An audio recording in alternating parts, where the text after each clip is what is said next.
A deadly secret lingers in the quiet. Welcome to Cafe Echoes. I am your host, Silas Graves. Comment below, where are you listening from tonight? Your thoughts bring this mystery to life. Let's step into the shadows. It began, as so many disasters do, with something that ought to have been noticed sooner. A silence that did not belong. Captain Hastings had often teased Hercule Poirot about his sensitivity to the smallest irregularities. A crooked picture frame, a cuff button missing its pair, a tea tray set down a fraction too near the edge. These were, to Poirot, not trivialities, but insults to reason itself. Yet on that bright spring afternoon, in the drawing-room of Lady Vane Carruthers, it was not a crooked frame that caught Poirot's eye. It was the hush.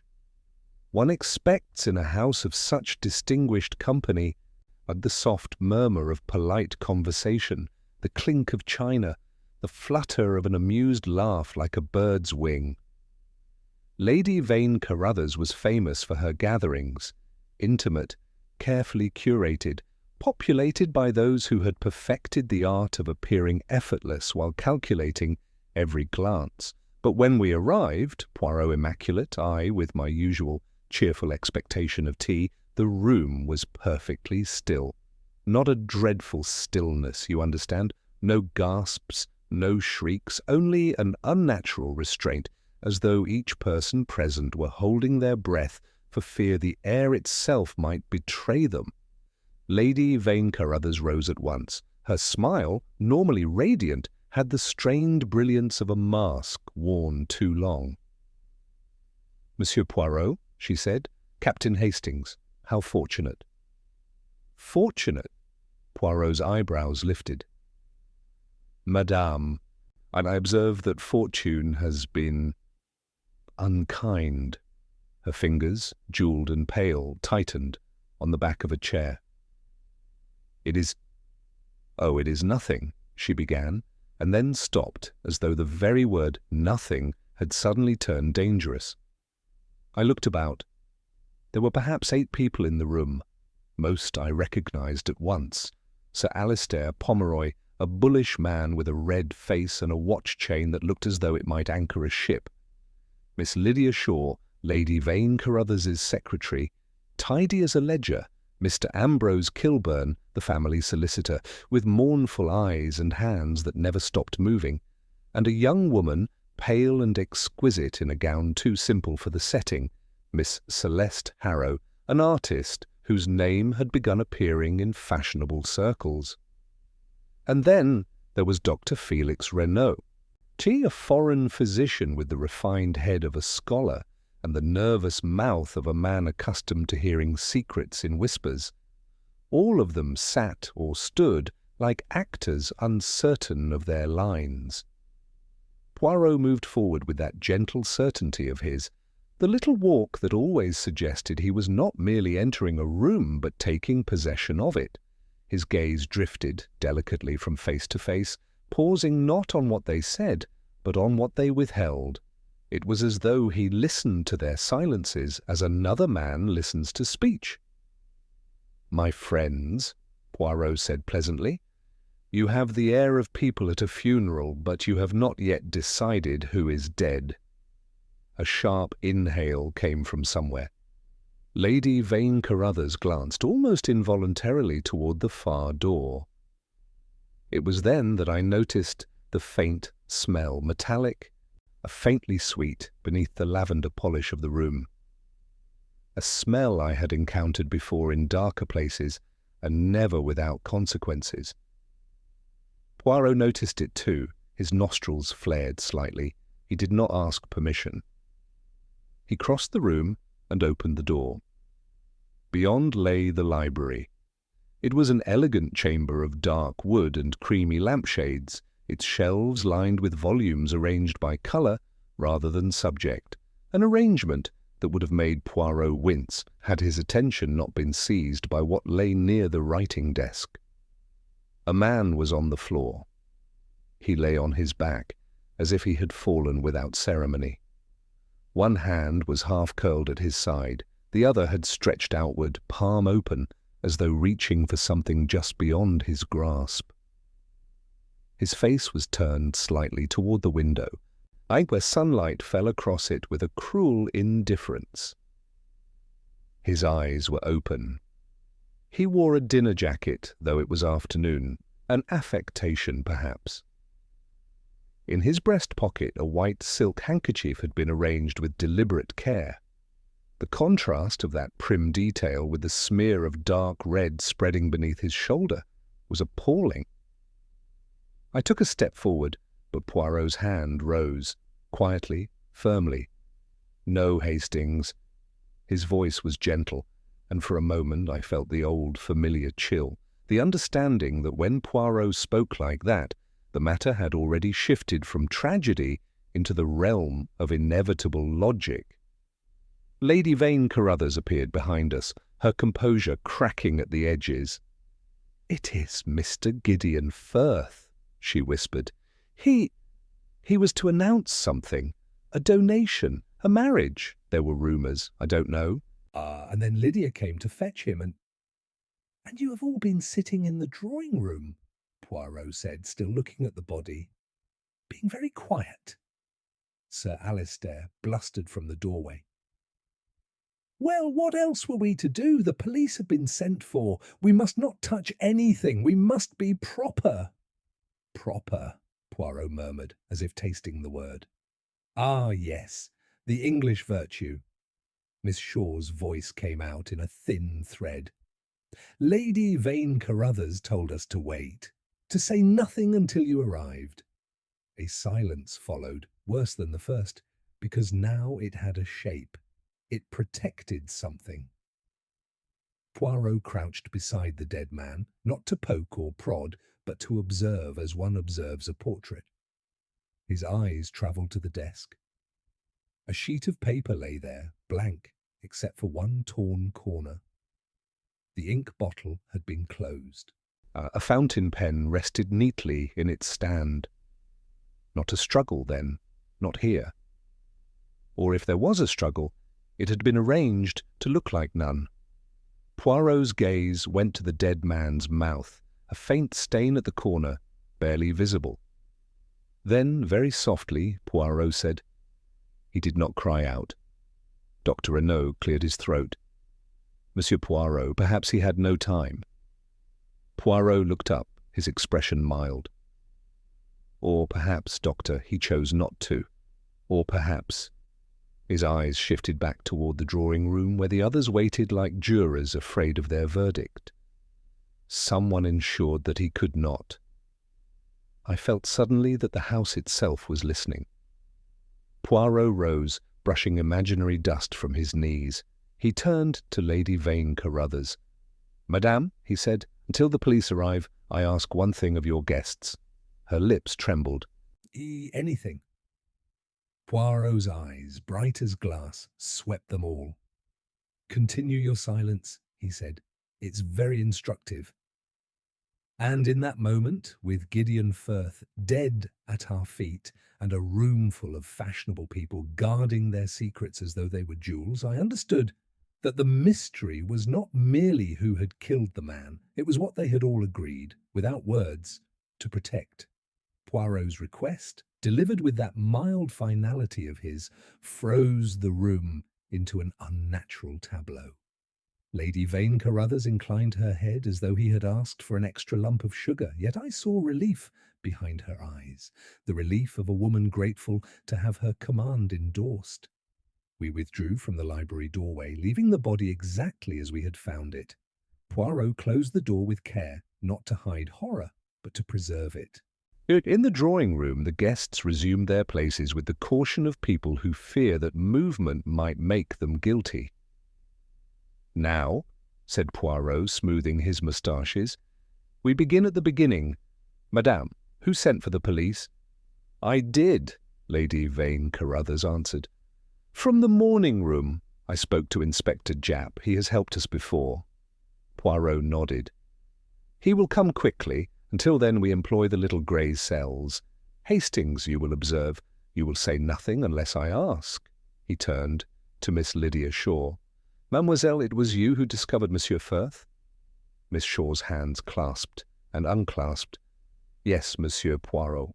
Lady Vane Carruthers asked me to see why Mr. Firth was delayed. He had gone to the library to make notes for his announcement.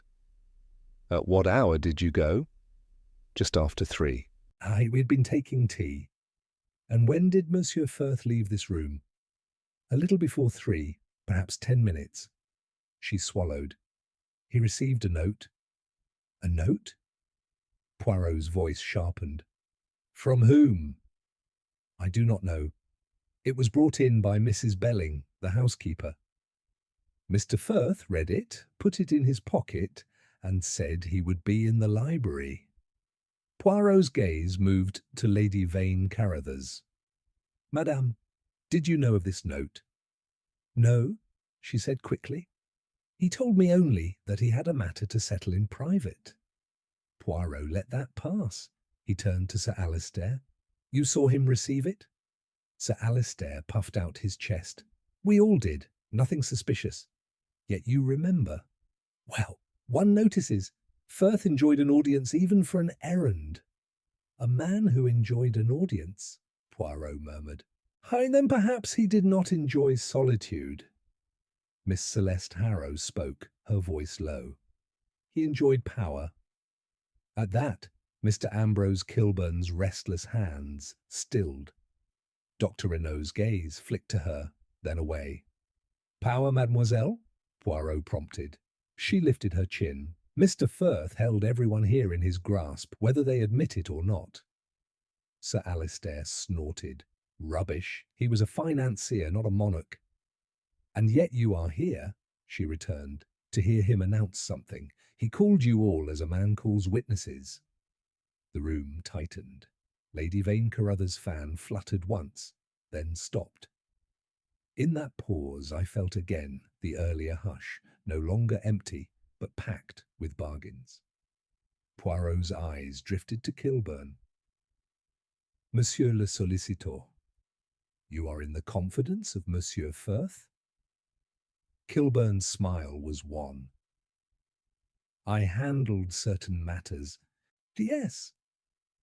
Then tell me why he wished these people here today. Kilburn rubbed thumb against forefinger. Mr. Firth had investments with Sir Alistair. He advised Lady Vane Carruthers on her estate. Dr. Renaud attended him medically. Miss Harrow is a friend of the family. And Miss Shaw manages Lady Vane Carruthers' correspondence. And you, Monsieur Kilburn, said Poirot softly, you manage the consequences. Kilburn gave a small shrug. Someone must. Poirot glanced at the mantel clock. It is 3:20. If Monsieur Firth left at 3:10 and was found just after 3, we have perhaps 15 minutes in which a man receives a note, goes to the library, and dies. Yet there is no cry, no commotion, only a silence that protects. He looked at them one by one. Sir Alistair's bluster stiffened. Miss Shaw's fear tightened. Doctor. Or Renaud's composure thinned, Lady Vane Carruthers' elegance turned brittle. Miss Harrow's disdain flared. Kilburn's melancholy deepened into calculation. Madame, Poirot said at last, where is Mrs. Belling? In the pantry, Lady Vane Carruthers replied. I told her to keep the servants from gossiping. Excellent, said Poirot. We will speak to her, and to the maid who served the tea, and to any footman who walked the corridor. For if no one heard a cry, it may be because someone ensured there would be none, or because everyone was listening and chose not to hear. At that moment, the bell rang sharply. All heads turned. For a second, no one moved. Poirot smiled faintly. Ah, he said, the police. Now we shall see whether the silence continues when the questions become official. Footsteps sounded in the hall, brisk and familiar. And a moment later, Inspector Japp came in with a constable at his shoulder. Japp's eyes took in the company, the untouched tea, and the tight faces, and then settled on Poirot with a mixture of irritation and relief. Poirot, he said. Lady Vane Carruthers' message was odd, a death, but no one screaming the roof down. No one screamed, Poirot agreed, and that is precisely what interests me. Japp's mouth twitched. Well, let's have a look, and after that we'll take statements, every one of you. Poirot held up a hand. Before you disturb anything, permit me one request. Examine the living. The dead will wait, but nerves do not today. Inspector Japp gave Poirot a look of mingled exasperation and long acquaintance. You and your nerves, he muttered. Very well, 5 minutes. Hey, then I want that library examined properly. Mais oui, said Poirot placidly. 5 minutes are sometimes sufficient to reveal an eternity. Japp planted himself squarely in the centre of the drawing-room. The constable remained by the door, notebook ready. The company, which had so carefully preserved its silence, now faced the more tangible pressure of authority. Before we go anywhere near the body, Japp began, I'd like each of you to state exactly where you were between 10 minutes to 3 and 5 minutes past, one at a time. Sir Alistair spoke first, with an eagerness that suggested he preferred noise to scrutiny. I was here, the whole time. Ask anyone. Miss Shaw nodded quickly. Yes. Sir Alistair was discussing railway shares with Mr. Kilburn. Kilburn inclined his head. Quite so. And you, Miss Shaw? Japp asked. I poured tea. Then I sat by Lady Vane Carruthers. Madame? Japp turned. I did not leave this room, Lady Vane Carruthers replied, her voice steady now. None of us did. We were all present. All? Japp repeated. Dr. Renaud cleared his throat. With the exception of Mr. Firth, of course. And you, Doctor? I remained by the window, he said. I remember distinctly because the light troubled my eyes. Japp scribbled briefly, then looked at Miss Harrow. And you? She met his gaze without flinching. I was seated at the pianoforte. I did not play. I dislike noise. A faint ripple moved through the room. Poirot's eyes gleamed, but he said nothing. So, Japp concluded, Mr. Firth leaves. You all stay here. No one sees or hears anything unusual. Miss Shaw goes to fetch him, finds him dead, and informs Lady Vane Carruthers. Is that correct? A murmur of assent. Poirot clasped his hands. Permit me one observation, mon ami. If none of these persons left the room, and if the corridor to the library passes directly by this very door, then whoever joined Monsieur Firth did so either before he entered the library or by arrangement. Japp grunted. Or he took his own life. At that, something sharp flashed across Miss Harrow's face. Anger, perhaps. Inspector, she said coolly, Mr. Firth was not a man who relinquished control. Control of what? Poirot asked gently. She hesitated a fraction too long. Of his affairs, Kilburn interjected quickly. There was no indication of despair. Mr. Firth was in robust health. Dr. Renaud shifted in his chair. Physically, yes. Poirot's head tilted. Ah, but not, how do you say, mentally? The doctor's lips pressed thin. He had lately been under strain. Sir Alistair barked a laugh. We're all under strain. Markets aren't what they were. Indeed, said Poirot softly. Yet strain does not always produce silence. Sometimes it produces confession. The word seemed to hang there. Japp clapped his hands once. Right. See the scene. We returned to the library, the others remaining where they were under the constable's watch. Japp knelt beside the body, his manner brisk but not unkind. He examined the wound, the position of the limbs, the floor. Single stab, he said, clean, likely from behind or slightly to the side, no signs of struggle. Exactly, murmured Poirot. Japp glanced up. You don't like that? I adore it, said Poirot. It is too neat. He moved to the desk. Observe, Hastings, the paper blank, the pen replaced. I am a man who intended to write, or who wished it to appear so. Japp searched the pockets of the deceased. From the inner breast pocket he drew a folded scrap of paper. Here's your note, he said. Poirot extended his hand. Japp hesitated only a second before surrendering it. The message was brief, written in a firm, angular script. 3 o'clock. Library. Alone. It is time you faced the truth. No signature. Dramatic, Japp observed. Très, said Poirot.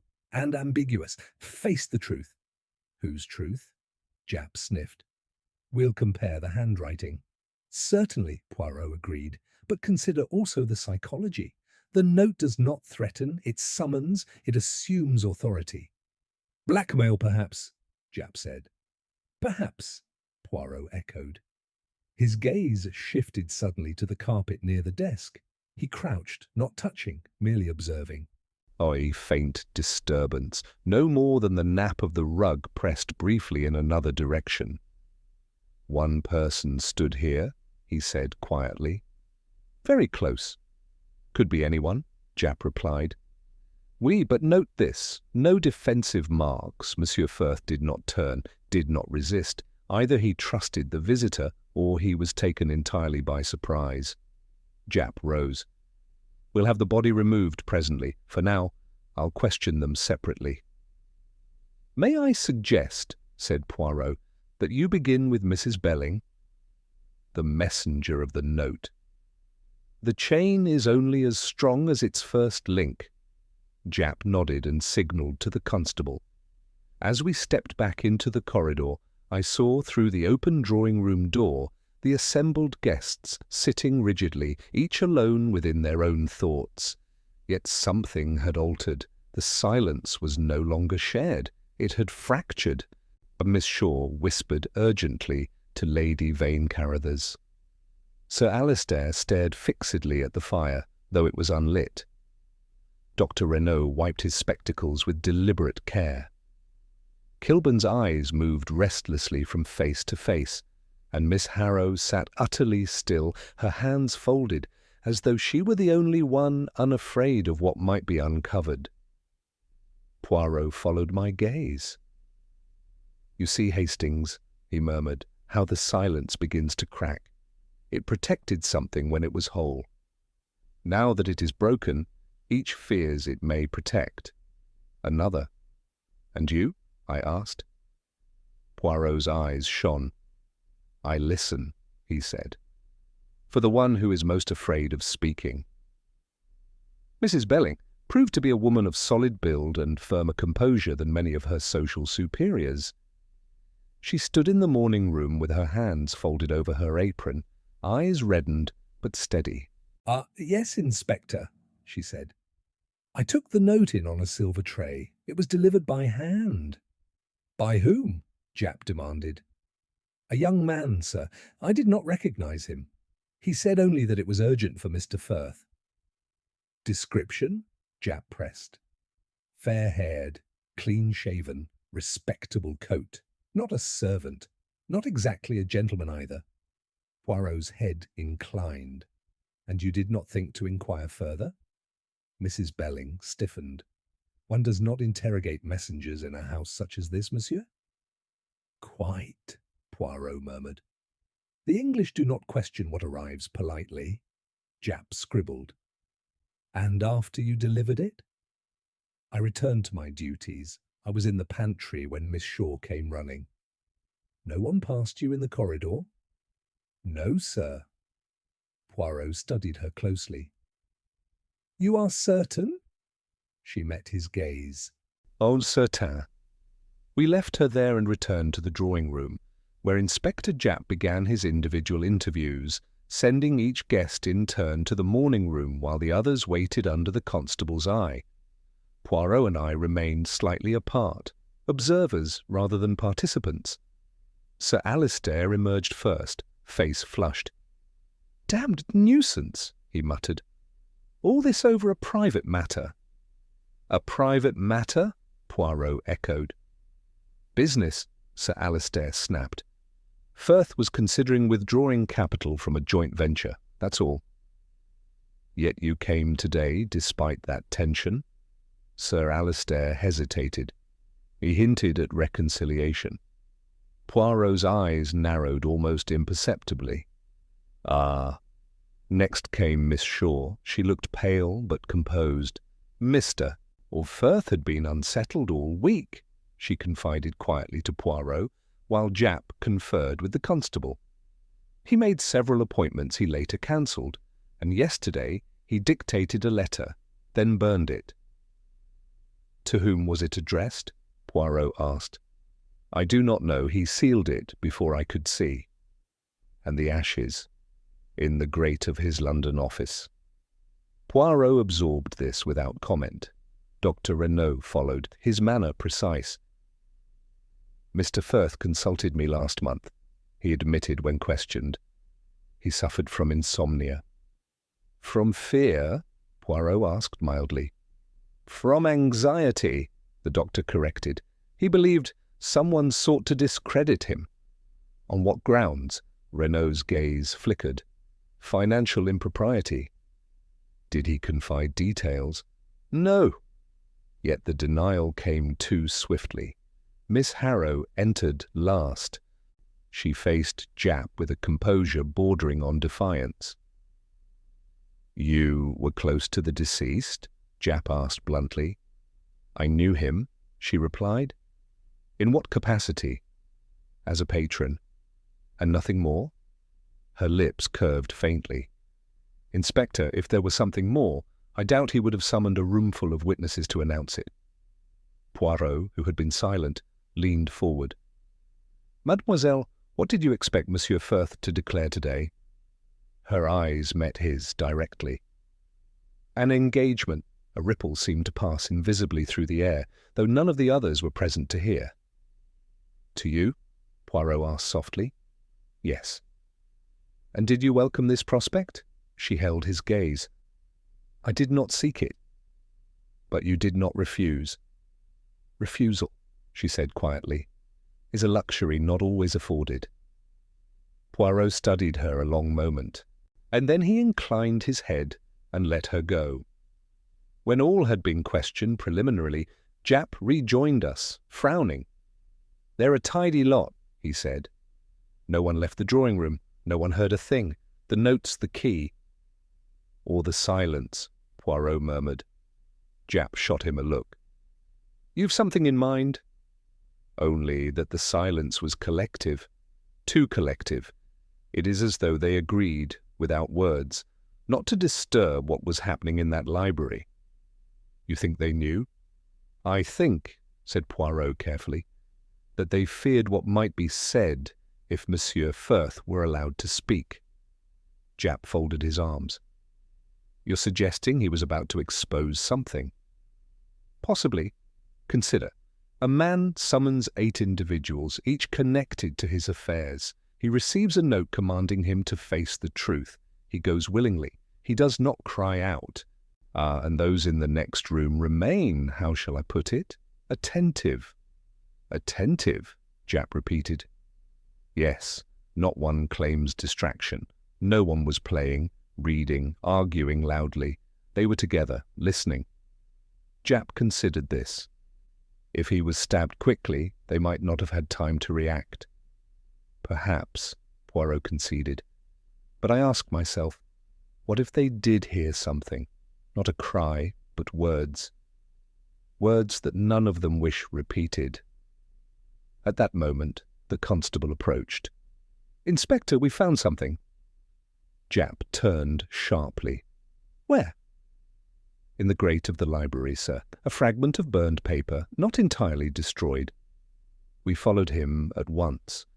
The body had been covered respectfully, but the room retained its oppressive stillness. The constable pointed to the hearth, where among the grey ash lay a charred scrap bearing the faint outline of ink. Japp lifted it carefully with tweezers. Can't make much of it yet, he said. But there's part of a word, a count, and something that looks like a signature. Poirot's eyes gleamed. Ah, he said softly. So Monsieur Firth did not come to the library merely to listen. He came to answer. "Answer whom?" Japp demanded. Poirot's gaze shifted toward the closed drawing-room door. "That," he replied, "is the question that binds them all together." And as we stood there, the burned fragment between us like a whispered accusation, I felt that the silence which had first seemed protective was beginning to reveal its true nature, not as a shield for one killer alone, but as a fragile pact among many who feared what the dead man might yet expose. Inspector Japp held the charred fragment up to the light, angling it carefully, as though the truth might shimmer into visibility if coaxed. The word account was unmistakable. Beneath it, the tail of a letter, perhaps an R or a K, trailed into blackened ruin. "He tried to burn it," Japp said. "Or someone did." "Precisely," Poirot replied. "But not thoroughly. That interests me." "You think he was interrupted?" Poirot did not answer at once. He stepped nearer the grate, examining the ash without disturbing it.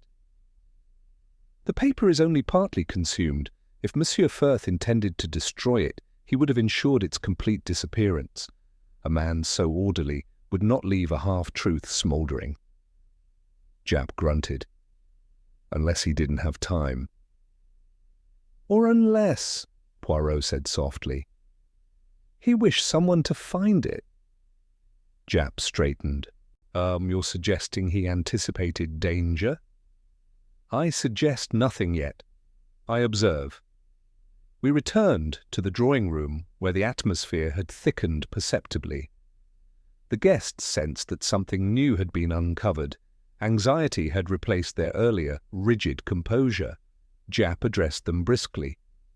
"We've found a partially burned document in the library grate. It appears Mr. Firth was reviewing financial matters shortly before his death. I'll require access to his papers." A flicker crossed Mr. Kilburn's face, so fleeting it might have gone unnoticed, had Poirot not been watching him with the patience of a naturalist observing rare prey. "I can provide what is necessary," Kilburn said. "As his solicitor, I hold duplicates of most records." "Most?" Poirot echoed gently. Kilburn hesitated. Not all transactions pass formally through my office." Sir Alistair shifted in his seat. "If this is about the consortium, we've nothing to hide." Miss Harrow's gaze moved sharply toward him. "Nothing?" He ignored her.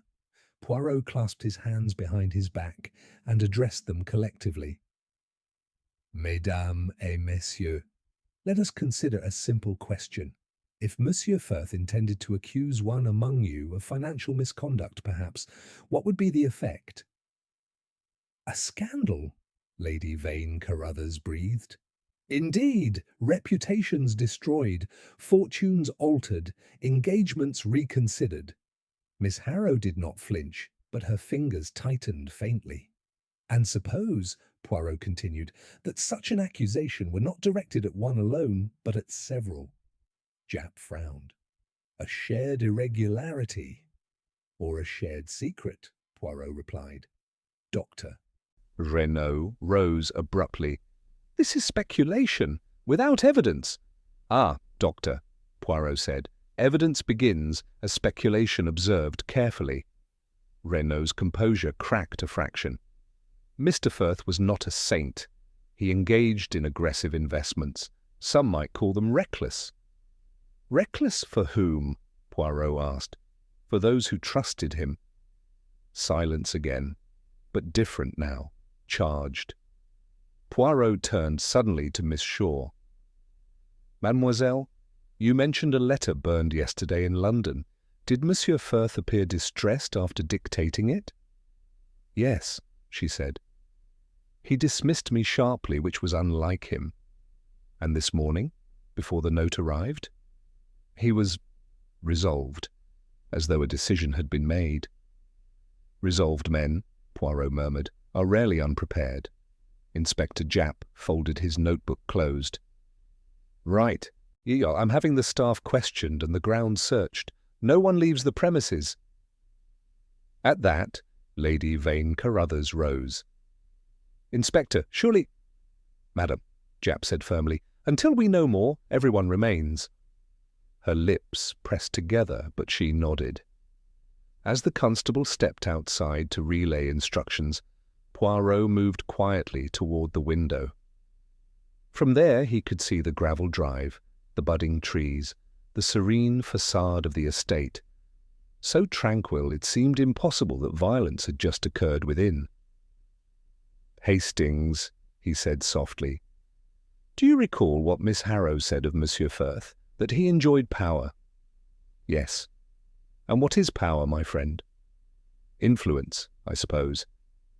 "Control." "Just so. If he controlled investments, engagements, reputations, then his silence now benefits whom?" I considered. Anyone threatened by exposure." "Excellent." He turned back to the room. "Monsieur Kilburn, I would like to examine Monsieur Firth's correspondence of the past month, particularly anything relating to accounts or settlements." Kilburn hesitated. "Very well." "And Sir Alistair," Poirot continued, "I would ask you to provide details of the joint venture you mentioned." Sir Alistair bristled. "You think I stabbed him over shares?" "I think," Poirot said evenly, "that financial desperation is quieter than jealousy, but no less potent." Miss Harrow rose suddenly. "If Mr. Firth intended to expose irregularities, why summon us? Why not go directly to the authorities?" Poirot regarded her thoughtfully. "Because perhaps he sought not justice, but leverage." "Leverage? To compel confession?" To bind you all together in complicity." Her eyes flashed. "And you believe we agreed to his death?" "No," Poirot said calmly. "I believe you agreed to silence." The distinction hung between them. At that moment, a footman appeared at the doorway, pale. "Inspector, there's something else." Japp turned sharply. "What now?" "In Mr. Firth's motor car, sir, parked behind the stables. The boot was not locked. Inside we found a valise, packed." "A valise," Japp repeated. "Yes, sir. Clothes, passport, tickets." "To where?" Poirot asked quietly. "France, sir. Departure tomorrow morning." A ripple passed visibly through the assembled company. Lady Vane Carruthers sank back into her chair. Sir Alistair swore under his breath. Miss Shaw's hand flew to her mouth. Dr. Renaud stared fixedly at the carpet. Only Miss Harrow remained very still. Poirot's eyes gleamed. "Alors?" he said softly. Monsieur Firth was preparing to leave. After his announcement, Japp's brow furrowed. "You think he planned to flee?" "Or to escape consequences," Poirot replied. "Perhaps he meant to reveal certain truths and then remove himself beyond reach." He looked slowly around the room. "But someone ensured," he added, "that he would not depart at all." The silence returned, but it no longer felt protective. It felt fragile, as though the smallest fracture might shatter it entirely. The discovery of the valise altered the atmosphere more decisively than the body itself had done. A murder might be explained by passion, by impulse, even by accident.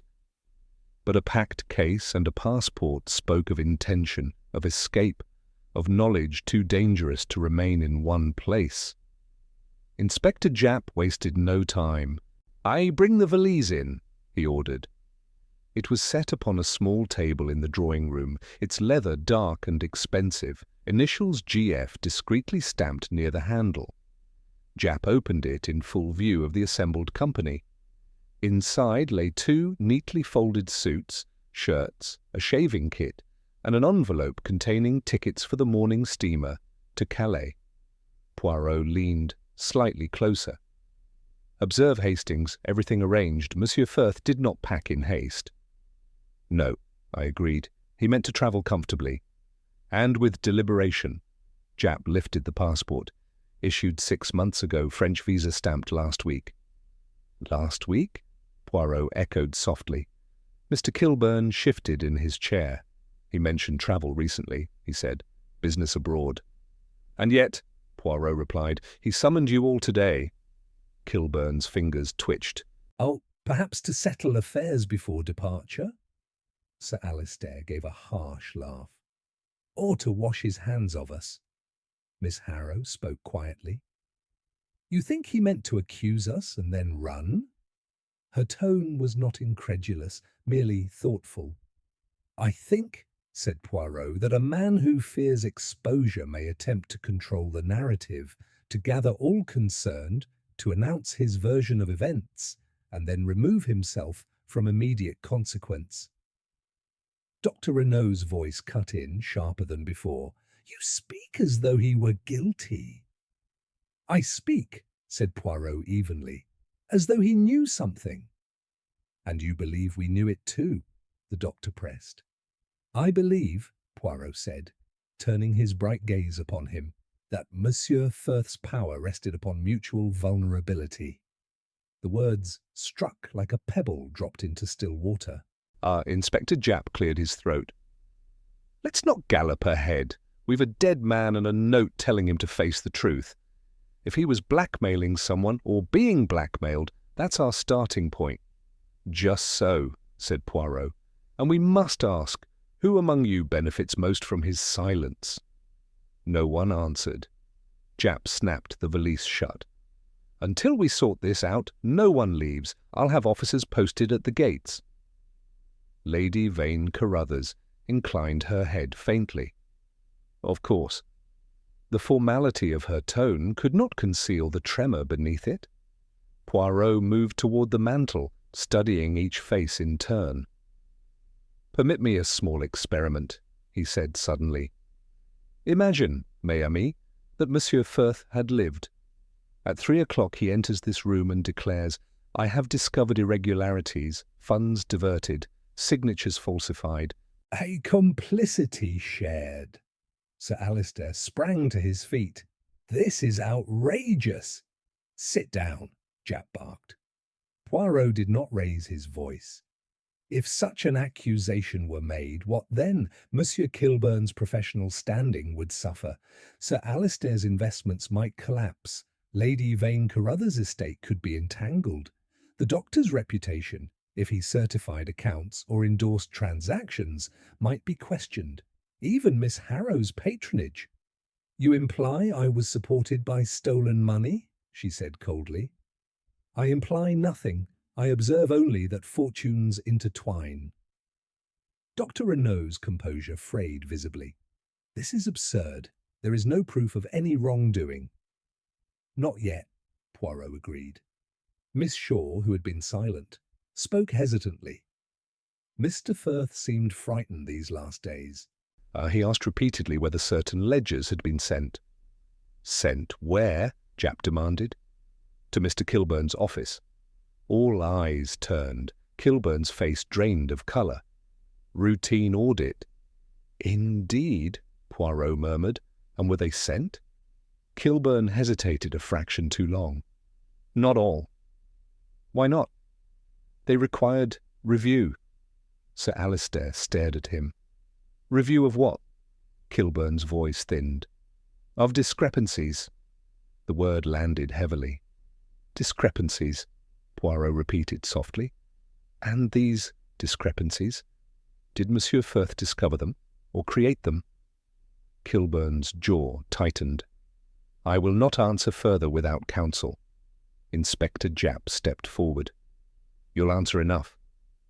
But Poirot raised a hand. Patience, mon ami.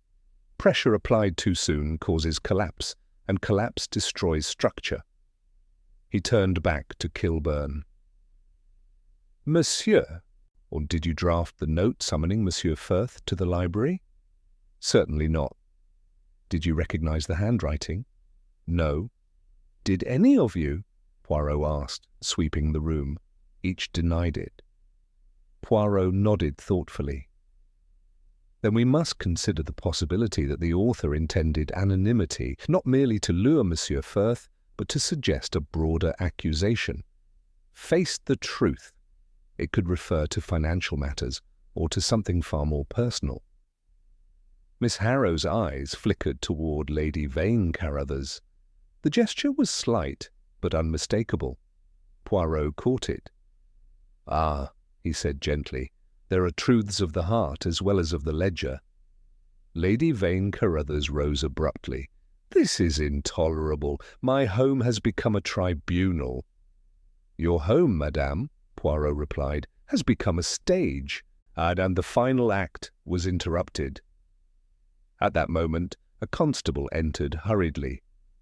"Inspector, telegraph from London regarding Mr. Firth." Japp took it, scanning quickly. His expression darkened. "Well?" Poirot asked. "Financial authorities issued an inquiry this morning. Allegations of embezzlement, large sums unaccounted for." A collective intake of breath followed. Poirot's eyes shone with sudden intensity. "Voilà! The truth arrives. Too late for Monsieur Firth." Sir Alistair stared at Kilburn. "You knew?" Kilburn shook his head violently. "I suspected irregularities, but not this." Miss Harrow's voice was almost a whisper. "He meant to leave before the inquiry reached him." "Perhaps," Poirot said, "or perhaps he meant to reveal accomplices before fleeing." Dr. Renaud rose again, agitation replacing restraint. "Ah, you cannot suggest—" "I suggest only this," Poirot interrupted quietly. "If Monsieur Firth feared exposure, he might threaten to implicate others unless protected, and if others feared implication, they might ensure he never spoke." Silence fell once more. But now it was not a pact, it was fracture. Poirot folded his hands and regarded them with grave courtesy. "The silence that protected the killer," he said softly, "may also conceal the innocent. We must determine which is which." Inspector Japp folded the telegram with deliberate care, as though compressing its implications might render them less explosive. The word embezzlement seemed to echo in the room, long after the paper had been tucked into his pocket. "So," he said, "we've motive enough to go round. Financial ruin, scandal, prison." "Aye, that changes matters." "It clarifies them," Poirot corrected gently. "Before, we had fear without definition. Now we have fear with a name." Sir Alistair ran a hand through his thinning hair. "If Firth was cooking the books, that's his affair. We trusted him with our investments. If he cheated us—" "If he cheated you," Poirot interposed, "would you not wish to confront him?" "Of course I would." "And if in confronting him you discovered that your own signature appeared upon questionable documents?" Sir Alistair stared. "Are you implying—" "I imply only that trust, when abused, can implicate the trusting." Kilburn rose unsteadily. "Inspector, I must insist on contacting my office." "You'll have the opportunity," Japp replied curtly. "After I've finished here?" Miss Shaw's composure faltered at last. "Mr. Firth dictated several amendments to partnership agreements last week. I typed them. He said they were safeguards." "Safeguards for whom?" Poirot asked. "For all parties," she whispered. Dr. Renaud's voice came strained. "This is pointless. If Firth embezzled funds, he acted alone." "Did he?" Poirot asked mildly. "Large sums rarely vanish without pathways. Pathways leave traces." He began pacing slowly before the fireplace, hands clasped behind his back. "Let us reconstruct the immediate sequence. Monsieur Firth receives the note. He goes to the library. Within 15 minutes he is dead. No cry is heard. No one leaves this room. Yet he possessed a packed valise and tickets for France. He stood upon the brink of departure, perhaps of exposure." Miss Harrow spoke quietly. You believe the note-writer confronted him about the missing funds?"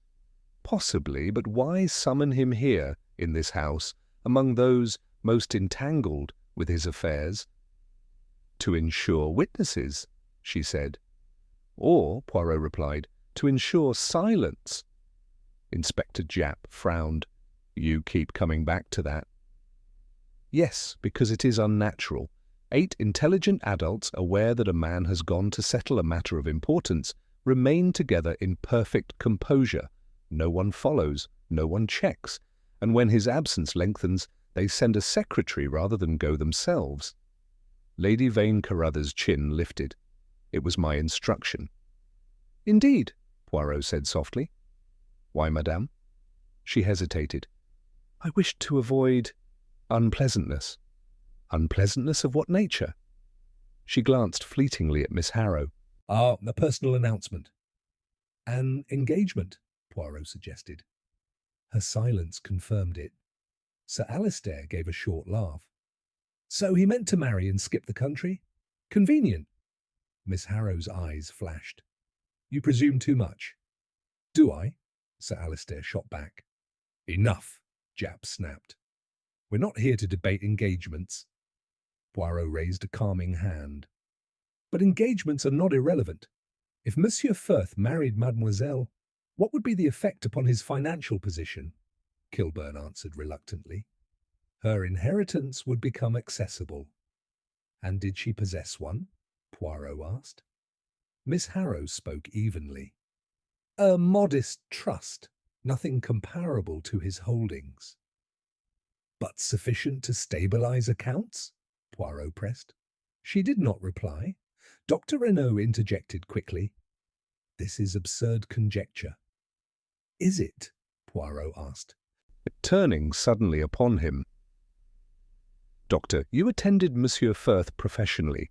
Did you ever certify his mental fitness for financial decisions? Renaud stiffened. Naturally. And if irregularities were later discovered, might such certification be questioned? Colour rose in the doctor's face. My reputation is impeccable. Exactly, Poirot said softly. Reputation. We circle always back to it. Inspector Japp stepped forward. Enough philosophizing. We need something solid. Handwriting analysis, financial records opportunity. Poirot inclined his head. Opportunity? Yes. You assume none left this room. But what if the killer did not need to leave? Japp stared. You think Firth was stabbed by someone already in the library?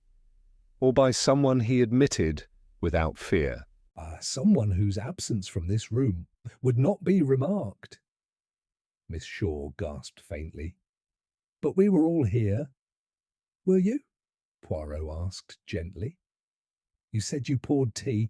Conversation flowed. Eyes were not fixed upon every chair at every moment. A murmur of unease spread. Sir Alistair frowned. Are you suggesting someone slipped out unnoticed? I suggest only that human perception is selective, Poirot replied, particularly when minds are preoccupied. With what? Japp demanded. With anticipation, Poirot said. You awaited an announcement. Perhaps you were each absorbed in calculating its consequence. The idea settled heavily. Kilburn sank back into his seat. If Firth meant to implicate others, perhaps the note writer sought to silence him before he spoke.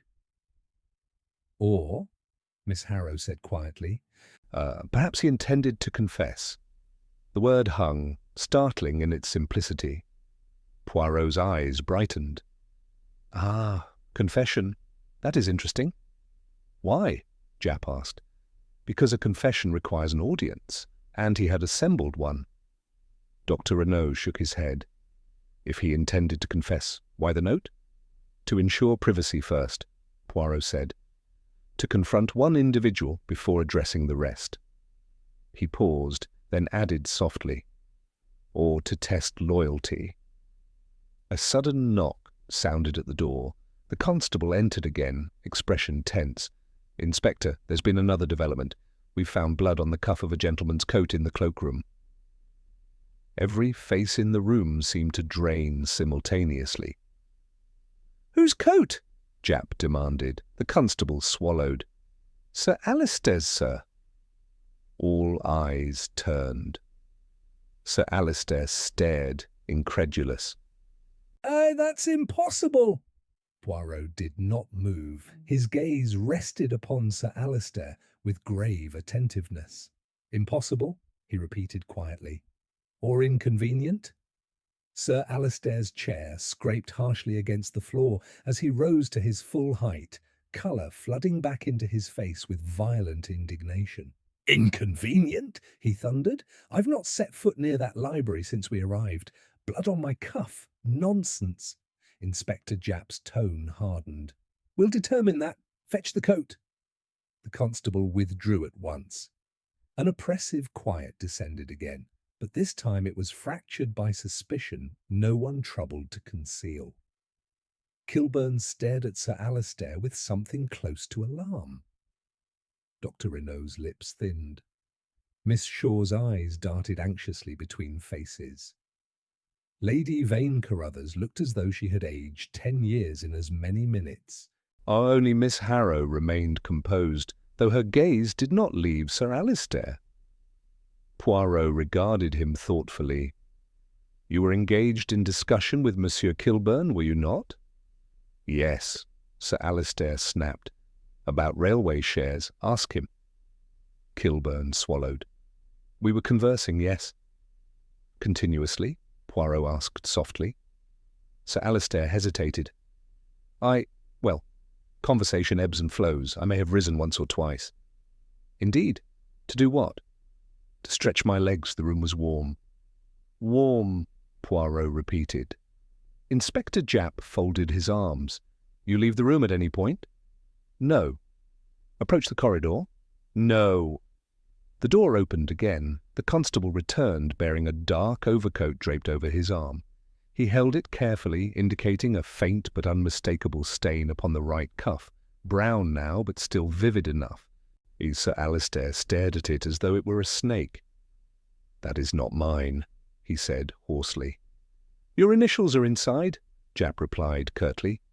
Sir Alistair snatched the coat, inspecting it wildly. This could be from anything. A cut while shaving, a nosebleed. On the cuff? Japp asked, dryly. Poirot stepped closer, peering without touching. The stain is small, he observed. Not a splash, more a transfer. Transfer? Japp echoed. Yes, as though the cuff brushed against a surface already stained. Sir Alistair's indignation faltered for a fraction of a second. Poirot saw it. You deny entering the library? Poirot asked gently. I do. And you deny touching Monsieur Firth? Of course I do, Miss Harrow spoke quietly. Sir Alistair, you were nearest the door when Miss Shaw rose to fetch Mr. Firth. He swung toward her. Meaning? Meaning, she said evenly, that if anyone could have slipped out briefly, it was you. Japp seized upon it. How long were you from your seat? Seconds, Sir Alistair insisted. I stood, nothing more. Poirot's eyes half closed. Seconds are sufficient. Sir Alistair's voice rose. This is absurd. You cannot build a gallows from seconds. No, Poirot agreed softly. But one may build doubt. Lady Vane Carruthers suddenly spoke, her voice trembling. Inspector, surely we cannot condemn a man over a cuff. No one's condemning anyone yet, Japp replied. But it puts him in closer proximity than he admitted. Sir Alistair rounded on Kilburn.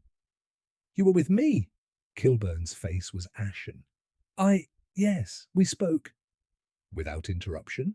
Kilburn hesitated, and in that hesitation something shifted irrevocably. And I cannot swear there was no interruption, he said at last. A low exhalation moved through the room. Poirot's gaze sharpened. You see, Hastings, the silence fractures further. He turned back to Sir Alistair. Monsieur, when you rose, did you observe whether the corridor was empty? I did not look. Then it is possible, Poirot said evenly, that another passed unseen. Sir Alistair blinked, momentarily thrown off balance. Another? Yes. Suppose someone else left briefly. You rise, attention shifts. That person slips away, returns. No one notes the precise sequence. Japp frowned. You're muddying it now. On the contrary, Poirot replied. I clarify. The blood upon the cuff proves contact, but not necessarily murder. Sir Alistair stared. Contact? Yes, after Miss Shaw's discovery. Did you approach the library door? Sir Alistair's expression altered subtly. I may have. Ah, I looked in, he admitted reluctantly. Only for a moment. And did you enter? Not fully. I stepped across the threshold. And might your cuff have brushed the desk? The body? Sir Alistair swallowed. Perhaps. Japp eyed him sharply. Why didn't you mention that? Because, Sir Alistair burst out, I didn't think it mattered. Poirot nodded slowly. Fear of implication can produce selective memory. Miss Shaw clasped her hands. I remember now, when I cried out, Sir Alistair was first at the door. Sir Alistair glared. Naturally, I was nearest. But you denied entering, Japp said flatly. I said I did not go to the library before that. Poirot's voice was mild. Language is elastic. N'est-ce pas? Sir Alistair's shoulders sagged slightly, indignation giving way to defensive frustration. So, Japp summarized, you approach after the body is discovered. Your cuff contacts blood. That explains the stain. Yes, Sir Alistair seized upon it. Exactly. Poirot did not contradict him. Instead, he turned thoughtfully toward the fireplace. One thing troubles me still, he said quietly. The absence of a cry. Japp sighed. We're back to that. Yes, Poirot insisted softly, because if Monsieur Firth were confronted, accused, threatened, he might protest, unless he trusted the person before him. Miss Harrow's gaze sharpened. Or unless he was stunned. By what? Japp asked. Poirot's eyes moved slowly from face to face. By betrayal. The word seemed to settle upon each of them in turn. Dr. Renaud's composure flickered. Ian Kilburn's hands resumed their restless motion. Lady Vane Carruthers lowered her eyes. Sir Alistair stood rigid, breathing heavily. Poirot folded his hands. The blood upon the cuff may be truth or distraction, he said softly, but I begin to suspect that the most dangerous stain in this room is not visible at all. Inspector Japp looked at him sharply. Meaning? Poirot's gaze lingered upon the assembled faces, thoughtful, patient. Meaning, he replied, that someone here knew Monsieur Firth was about to speak and feared not accusation, but exposure of something far older than accounts. And in that charged stillness I sensed that the investigation had shifted again. Not away from the financial scandal, but deeper into whatever silent pact had bound them long before the fatal note was written. Our Poirot allowed the silence to stretch until it grew almost unbearable. He had often told me that people reveal more in the moments after an accusation than during it, and now he stood very still, watching the minute betrayals of muscle and breath that flickered across their faces. Something older than accounts, Inspector Japp repeated impatiently. If you've a theory, Poirot, out with it. Not yet, Poirot replied gently. We must walk to it, not leap. He turned instead to Lady Vane Carruthers. Madame, how long have you known Monsieur Firth? Nearly 10 years, she said, her voice subdued. He advised my late husband. And since your husband's death? He continued to manage certain investments. Did you ever suspect irregularities? Her gaze faltered. I suspected. Boldness? Boldness can conceal theft, Poirot said softly. Or loyalty. Sir Alistair gave a short, harsh laugh. Loyalty? Firth loyal to anyone but himself? Ah, Poirot murmured. You speak with conviction." Sir Alistair flushed, but did not reply. Poirot shifted his attention to Dr. Renaud. "Doctor, you said Monsieur Firth believed someone sought to discredit him. Did he name that person?" "No." "But he implied it?" Renaud hesitated. "He hinted that certain associates might turn against him if circumstances changed." "Associates present here?" Poirot asked. The doctor did not answer. Japp's patience thinned.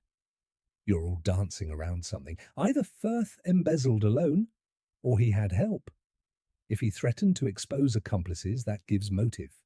If he meant to confess and implicate others, same result." Miss Harrow's voice came low and steady. You assume his announcement concerned finances, and you do not?" Japp asked. She looked directly at Poirot. What if the truth he meant to face was not about money at all? Poirot inclined his head slightly, encouraging. Miss Harrow drew a slow breath. "Mr. Firth discovered something last month, about an event years ago." A collective stillness fell that was different from the earlier hush. This was not calculation, but dread. "What event?" Japp demanded. She glanced at Lady Vane Carruthers. The older woman's composure shattered. "No," she whispered. "You must not." Poirot stepped forward gently. "Madame, silence has already cost one life." Her hands trembled visibly now. "It was an accident," she said hoarsely. "We were young, foolish." Sir Alistair swore under his breath. Japp stared from one to the other. What accident? Kilburn closed his eyes briefly, as though resignation had overtaken him. "A partnership collapse. 15 years ago. Funds were misallocated to cover debts. It was meant to be temporary." "Temporary?" Japp repeated. "It prevented ruin," Kilburn said tightly. "No one was harmed." "No one?" Miss Harrow said sharply. Lady Vane Carruthers' voice broke. "A clerk. He took the blame. He disappeared shortly after." Poirot's eyes sharpened. "Disappeared?" "Left the country," Kilburn muttered. "Or was made to leave," Poirot suggested softly. The implication settled heavily. "So Firth knew of this?" Japp pressed. "Yes," Miss Harrow answered. "He discovered the old documents while reviewing accounts. He confronted me first." "You?" Japp said. "My father was that clerk." The words struck like a blow. Silence followed, thick, suffocating. "My father was accused of falsifying ledgers," she continued steadily. "He maintained his innocence until his death. Firth found evidence proving the funds were diverted by others, those who stood to lose everything." Her gaze swept the room. "Sir Alistair, Mr. Kilburn, Lady Vane Carruthers' husband, and Dr. Renaud certified the audit." Renaud sprang up. "That is distortion. We relied on information provided." "And a man's life was ruined," she said, quietly. Poirot's voice was almost tender. "So Monsieur Firth discovered the truth and intended to reveal it?" "Yes. To restore your father's name. And to protect himself," she added. "If the financial inquiry uncovered the old fraud, he would not stand alone." Inspector Japp exhaled slowly. "So the silence began years ago." "Precisely," Poirot said. "A collective concealment, or a shared guilt." Sir Alistair's face was grey now. It was not murder, it was misjudgment. "And yet," Poirot said softly, "when Monsieur Firth threatened to speak, that old fear awakened." Kilburn's hands trembled. "He summoned us to confess publicly, to ruin us all." "And someone," Japp said grimly, "decided that was unacceptable." Miss Harrow's eyes were bright but dry. "He wrote to me yesterday. He said it was time the truth was faced." "The note," Poirot murmured. 3 o'clock, library, alone." She nodded. "I did not write it." "Who did?" Japp demanded. Poirot's gaze moved slowly around the room. "Consider the sequence. Monsieur Firth intended to confess before you all, but first he wished to confront one person privately, perhaps the one most culpable. Sir Alistair's breath quickened. Or, Poirot continued, and the one who stood to lose most if the old fraud were exposed. Kilburn's composure collapsed entirely. "It was years ago," he whispered. "We believed it buried." "Buried things have a habit of rising," Poirot said gently. Japp stepped forward. "Did one of you write that note, to silence him before he spoke?" No one answered. Poirot's eyes rested at last upon Dr. Renaud, who stood very still, his spectacles clenched in one hand. "Doctor," Poirot said quietly, "you certified the original audit. If it were proven fraudulent, your career would be destroyed." Renaud's face drained of colour. "And," Poirot added softly, "you were nearest the corridor window, where one might slip out unseen." The room seemed to tilt. Renaud's voice came strained. "You have no proof?" "Not yet," Poirot agreed. Inspector Japp's expression hardened. "Oh, but we're getting close." And as the old conspiracy lay exposed at last, stripped of its polite veneer, I understood that the murder was no longer merely about embezzlement or escape. It was about a secret shared too long, and the one among them who feared its resurrection more than death itself. Dr. Renaud's fingers tightened around his spectacles until I thought the delicate frames might snap. The room had contracted as though the walls themselves leaned inward to hear his reply. "You construct a narrative, Monsieur Poirot," he said at last, his voice thin but controlled. "But narrative is not proof." "Non," Poirot agreed softly. "It is only the path to it." Inspector Japp stepped closer. "Doctor." Did you leave this room between 10 to 3 and 5 past?" "I did not." "You rose at any point?" "I remained by the window." "Continuously?" Renaud hesitated, and in that hesitation lay something far more eloquent than denial. Sir Alistair seized upon it. "You see? He wavers." "Silence!" Japp barked. Poirot moved a step nearer to Renaud, not aggressively, but with quiet insistence. "Doctor, when Miss Shaw cried out, you were among the last to approach the library door. Why?" Renaud's jaw tightened. "I do not rush toward blood." "And yet," Poirot said gently, "you are a physician." The implication hung unmistakably. "I knew it was too late," Renaud replied sharply. "How?" Poirot asked. The doctor's composure fractured for a fraction of a second. "How did you know?" Poirot repeated softly. That Monsieur Firth was beyond aid?" No one breathed. Inspector Japp's voice hardened. "Answer him." Renaud swallowed. "Miss Shaw said he was dead." "She said she found him on the floor," Poirot corrected. "Not that she examined him." Miss Shaw nodded faintly. I did not touch him." Poirot's eyes never left Renaud. "Yet you did not check for a pulse. You did not attempt resuscitation. You accepted death at once." Renaud's lips trembled. "The wound—" "You had not seen it clearly," Poirot interrupted. The silence that followed was no longer protective. It was accusatory. Japp stepped in. "Doctor, did you write the note?" "No." "Did you confront Firth privately?" "No." Poirot tilted his head slightly. "And yet—" "And you alone possessed both motive and professional authority to approach him without arousing alarm." Renaud's shoulders sagged almost imperceptibly. "You certified the old audit," Poirot continued quietly. "If that fraud were exposed, your reputation, so carefully maintained, would collapse." Monsieur Firth discovered the truth. He intended to confess before all present. But first, he wished to confront the man who had given legitimacy to the deception. Renaud's breath came unevenly now. He summoned you, Poirot said softly. Or you summoned him. Japp frowned. Which?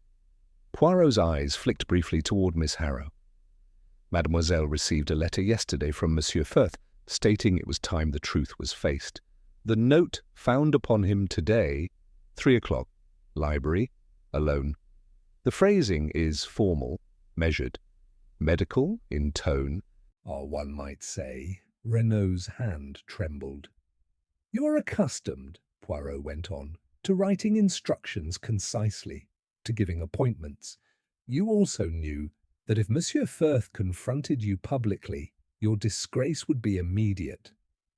Renault let out a strangled laugh. You think I stabbed him to preserve my name?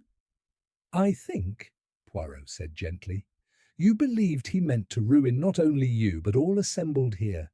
You saw yourself as preventing catastrophe. Japp's voice cut in. Did you leave the room? Renault closed his eyes briefly.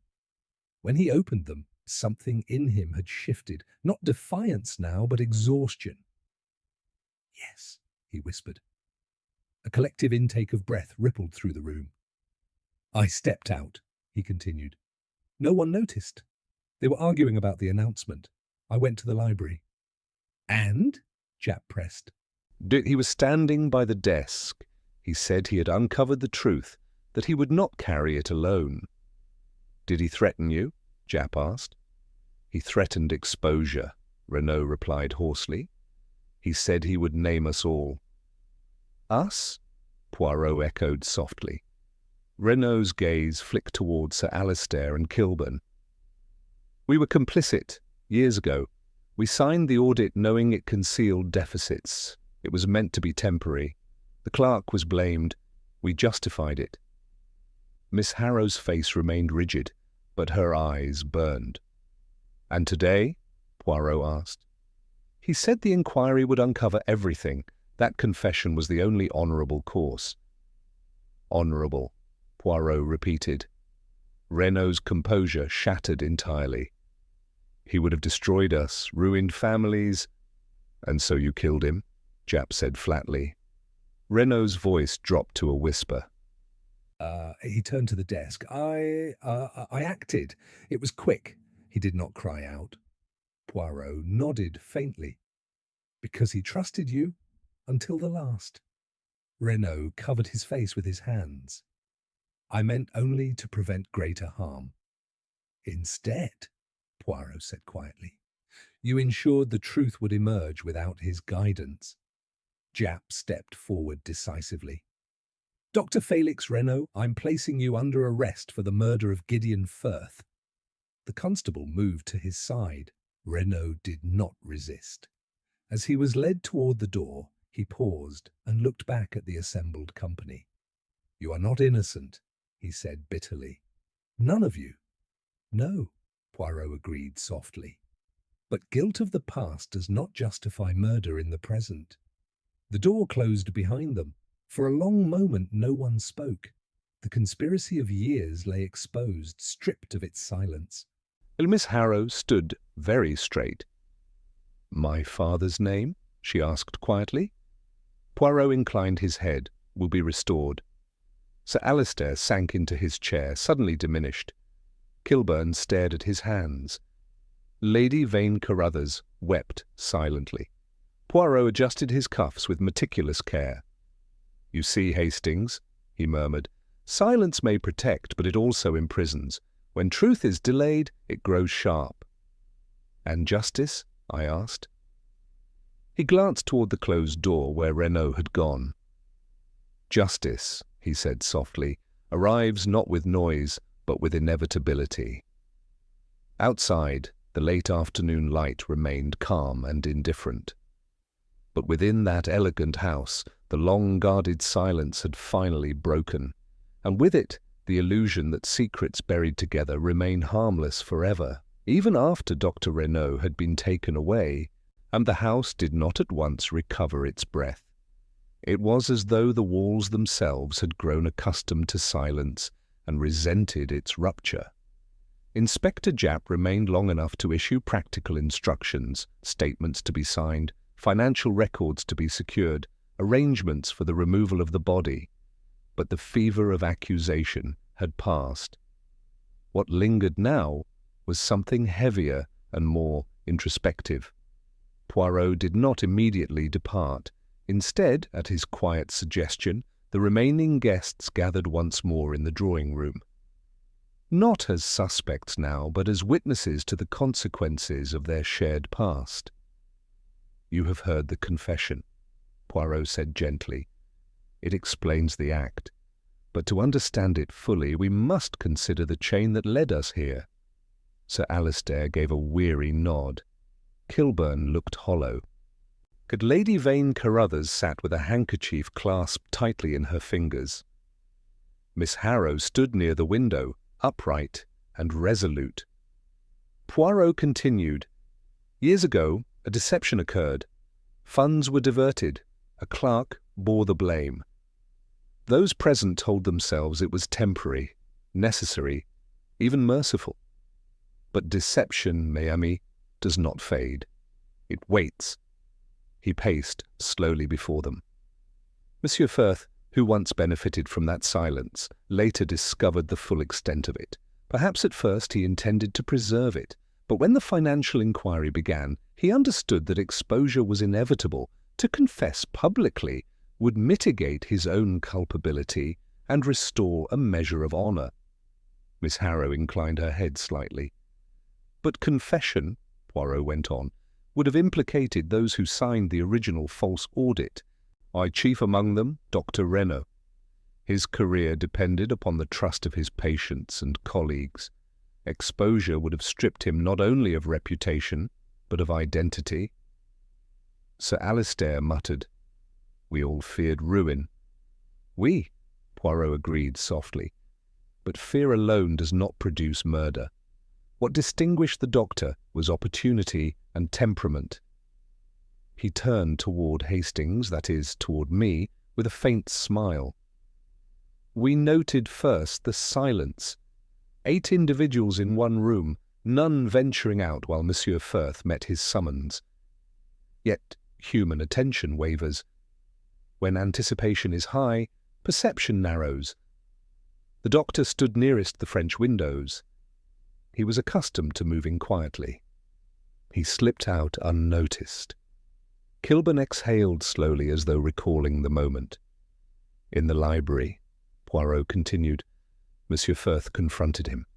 There was no struggle, because trust still lingered. A single, precise blow delivered by a steady hand, a physician's hand." Lady Vane Carruthers shuddered. "The absence of a cry told me the killer was known and close. The partially burned document suggested urgency, perhaps an attempt by Monsieur Firth to destroy evidence, perhaps an interruption. But more telling was the doctor's reaction when the body was discovered. He did not examine it. He declared death without verification. A curious omission for a man of medicine." Miss Shaw gave a small nod, as if a detail had finally found its place. "The blood upon Sir Alistair's cuff," Poirot added, "was not false, but it was secondary. He entered after the discovery and brushed the desk. His denial stemmed from fear of implication. Not guilt of murder." Sir Alistair flushed, but did not protest. "And finally," Poirot said, "when confronted with the old conspiracy, it was the doctor whose composure fractured most completely. Guilt of the past made him vulnerable to the fear of exposure. He wrote the note, formal, restrained, and summoned Monsieur Firth to face what he himself could not." Miss Harrow's voice was steady. "My father's name will be cleared?" "Yes," Poirot said simply. "The financial inquiry, combined with the doctor's confession, will restore the record. Truth delayed is not truth denied." A long silence followed, but this one was different. It no longer concealed, it reflected. Lady Vane Carruthers rose and crossed the room to Miss Harrow. For a moment, pride warred with remorse upon her face. Then she bowed her head. We were cowards, she said quietly. Ah, your father deserved better. Miss Harrow regarded her steadily. He deserved justice. That will suffice. Inspector Japp reappeared briefly to confirm that Dr. Renault had been secured and that further arrests might follow pending the inquiry. Kilburn requested counsel. Sir Alistair spoke of restitution. The machinery of law had begun its slow, inexorable turn. At last, Poirot took his leave. As we stepped out into the cool evening air, the sky lay serene above the troubled house, painted in soft gold and fading rose. I could not help but feel that something intangible had shifted, not merely the apprehension of a murderer, but the unearthing of a buried wrong. Well, I said as we walked toward the gate, it was not embezzlement alone that killed Firth. No, Hastings, Poirot replied, adjusting his gloves with delicate precision. It was fear. Fear compounded by years of shared silence. And you sensed that from the beginning? I sensed, he said, tapping his temple lightly, that the quiet was too perfect. When people share guilt, they often share restraint. But guilt is unstable. It seeks release. He paused and looked back once at the distant facade of the house. You see, my friend, murder is rarely an isolated act. It is the final note in a long composition of choices. And the silence? I asked. Poirot smiled faintly. Silence can protect the innocent, he said. But when it protects the guilty, it becomes an accomplice. In this case, it shielded a secret for 15 years, until one man decided to break it, and another chose to preserve it at any cost. He gave a small philosophical shrug.